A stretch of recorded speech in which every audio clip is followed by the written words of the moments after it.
Hi friends. I wonder if you've ever noticed the date stones on our building. I'm going to show you some photos. I decided not to record outside today because of all the street noise, which you may have noticed in yesterday's message. There are 3 date stones on our building. The first is 1884, which marks the construction of our current sanctuary. Our congregation dates back to 1810, but it met in homes and earlier structures before 1884. As Pastor Bob mentioned a few weeks ago, it's a double-layer brick structure which was covered with stucco in 1924 when the stained glass windows and electricity were added. The second date stone is 1965, which is when our education building was built. That structure gives us 18 rooms for classes and offices.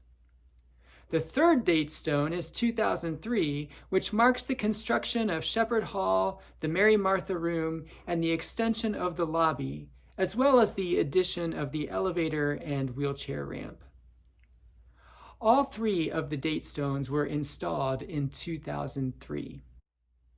Did you know that stone is a powerful biblical image? In the Hebrew Bible, the word stone carries a double promise. First, it was the great hope of Israel that God would return to Zion or Jerusalem and would dwell in the temple. But before that could happen, the temple had to be rebuilt into a proper residence for God. And in order for that construction project to be successful, they had to build it on the proper rock or cornerstone. Once that stone was selected, they were on their way to building the temple and preparing for the return of God.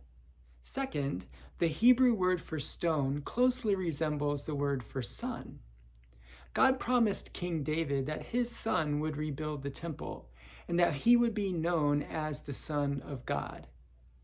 So the royal Son of God will rebuild the temple and usher in the reign of God.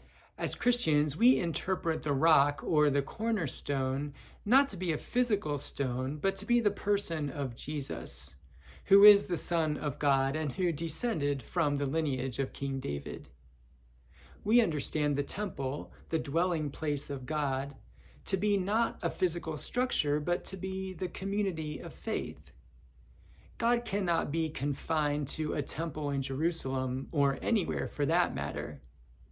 Instead, God lives in the spiritual house that is made up of living stones, being built together through the Holy Spirit here and everywhere.